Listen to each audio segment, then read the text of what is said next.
FM News Talk 97.1. On-demand audio. Most of what we're talking about right now had nothing to do with Mike Brown, and buildings are being burned to the ground. So if you got issues, let's talk about them, but arson is not the answer. And I think what's happening is these stores are being looted first, and then they're burning them down. And what these police shootings have become with a certain element within that community is an opportunity to loot and to steal. And that's just the cover for it, especially in this case when, there's so much evidence where the perpetrator had a gun, the police officer was black, the guy had a rap sheet longer than your arm. And, I heard some of the tape that you played when I was coming in where the sister was saying, well, why did she have to shoot him? Why didn't her brother shoot back first? And it's like, why didn't he go out with Hollywood? a bang? Yeah, are you watching Hollywood? That's not how he's supposed to wait to see if you shoot him first. This officer wants to go home to his family and friends. Just total disconnect. So does it? How much does that dilute the message, though? I got into a pretty good conversation yesterday with a caller here who was calm and tried to make a lot of sense out of the fact that tried to claim that I was distorting the Black Lives Matter message. And I'm like, well, first of all, I never mentioned Black Lives Matter. I talked about the protests. I don't even know if BLM's part of it. I assume that maybe they are. But the point is that it hurts when you've got a reaction like this to a scene that is so obviously not an automatic the cop was wrong situation. I mean, there doesn't seem to be any doubt here that the officer was justified in pulling his weapon and firing. There doesn't seem to be. How much does that hurt the message of the people who are legitimately out there trying to scream that we need some help or we need some changes? Because it's what you see when you have legitimate police shootings like the one in not legitimate, but the one where the black guy was running away from the police officer and was shot in the back. And that has happened. And then when you have legitimate instances where the young man was reaching into his car to get his ID, and the officer told him that, he would come back out and he shot him. It's when you have cases like that, which are so clear-cut, but because you have what happened in Milwaukee, that even stuff like that is questioned when it shouldn't be. And that's one of the main things that happen when you have stuff like this that's blown out of proportion. And with the warning being we shouldn't jump to conclusions, but we understand the frustration. Yeah. Right?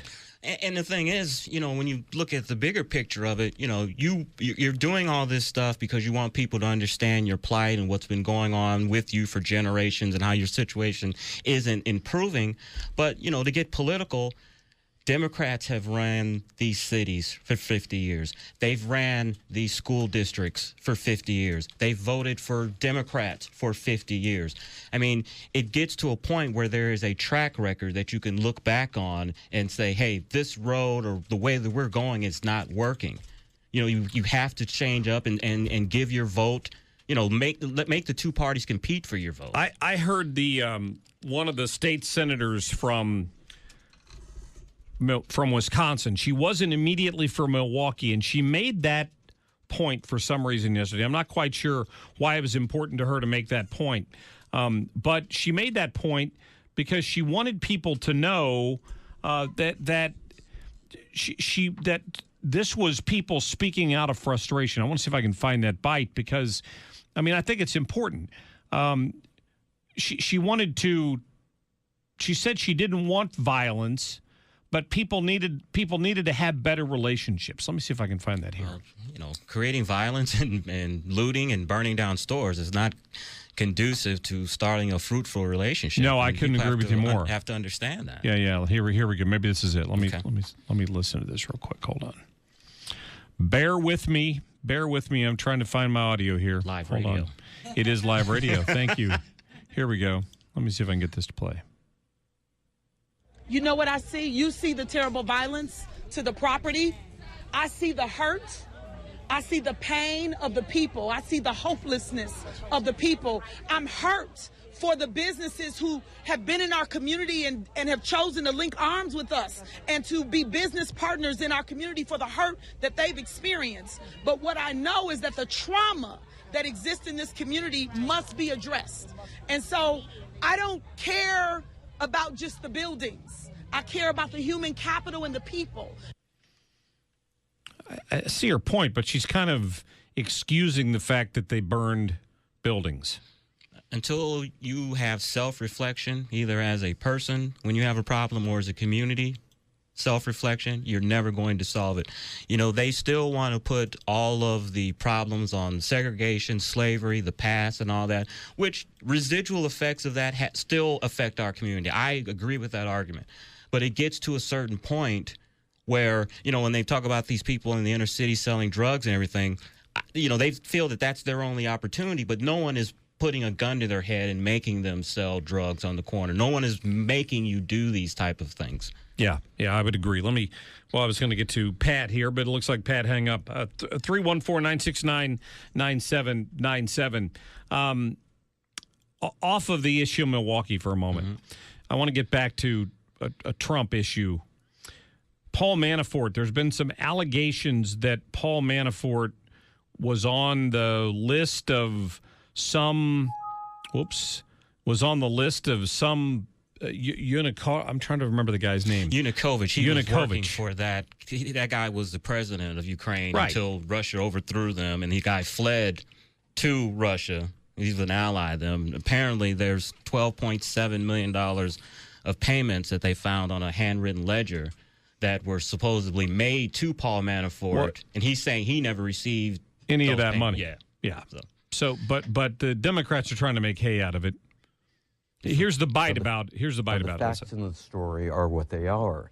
As Drew mentioned, the ledgers show that there are 22 payments over a 5-year period that are related to Mr. Manafort's name. Who that money went to, it's not clear. I mean, it's sort of analogous to a bookmaker, you know, the parties of regions, Yanukovych's party. This is a so-called, they're calling it a black ledger, a black book, essentially, that was found in one of the presidential offices, right? Correct. And so basically, you know, they probably had 2 sets of books, one set that they showed to the tax people and another set of books that had all these cash payments in it. And so the question is, did this money go to Mr. Manafort, to his firm, to his associates, to anybody?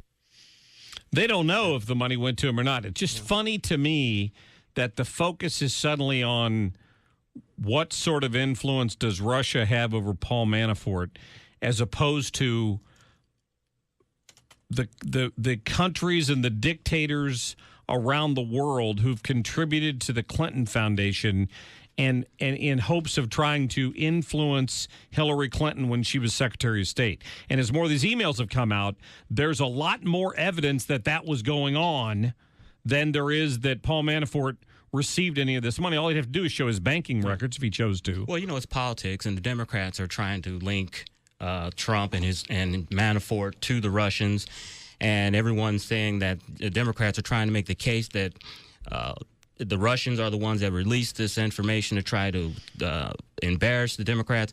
But then if you look at it, if the Russians want Trump to be president, why would this information come out looking like it's hurting Trump if they want Trump to be president? So it kind of gives credence of like maybe it may be true. Not saying it is. And Manafort has also said is he never received personally any of that $12.7 million. He didn't receive it, but he said it may have gone to some of the political operations that he worked with. They may have received some of that money that he's consultants with. So it's still kind of a murky area there. It may be, and I don't know that much about Manafort, but there are just much bigger fish to fry out there, in my opinion. I'm just saying. Max, I got about a minute. What's on your mind? Yeah, real quick. Thanks for taking my call, Mark. You know what I see in Milwaukee? I understand. I don't understand the hurt. I can appreciate it. I see absent fathers in all these cities. That's what I see. And I give a lot of credit to my own mom who hung out with a guy that didn't need to. She didn't need to a lot of the time. But I tell you what, that's what I see. That was my comment, Mark. All right. I appreciate the phone call. And certainly broken families play a role in it. Who knows what this kid, what kind of upbringing he had. I don't know if it was a single-parent household or what. But I think that's a big part of it because there's absent fathers in these communities, and these kids gravitate towards gangs. As their family. Mm-hmm. And the rest, as we know, is history. What happens? They get in trouble, and they're either in prison or the graveyard. Right. They don't know anything different. They don't. Chris Arps, thank you, my friend. Thank you for having me. At CArps on Twitter. I hope you check him out on there.